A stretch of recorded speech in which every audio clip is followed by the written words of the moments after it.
আরে আরে সুমি, আমার খরগোশটা কিছু করবি না, পিটাবো কিন্তু। ওরে বাপরে, পালাই আমি এখান থেকে। আজকে সুমিকে একটা উচিত শিক্ষা দিতে হবে। আজকে সুমিকে গাছে ঝুলিয়ে পিটাবো। কেটে দিয়ে রশিটা কেটে দিয়েছি, মিনা আমাকে কিছুই করতে পারবে না। আরে যেভাবেই হোক সুমির কাছ থেকে আমার খরগোশটাকে উদ্ধার করতে হবে। কাটারিটা এখান থেকে চুরি করে নিয়ে যাবো।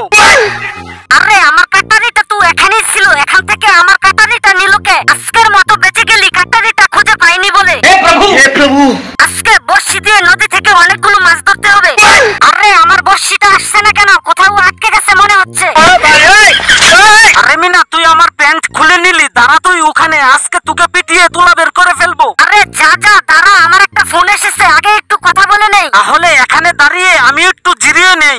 আরে সুমি, সর্বনাশ হয়ে গেছে, গাড়িটা কোনোভাবেই দাঁড় করাতে পারছি না। আপনি যদি আল্লাহকে ভালোবেসে থাকেন তাহলে ভিডিওতে লাইক ও চ্যানেলটি সাবস্ক্রাইব করে দিবেন।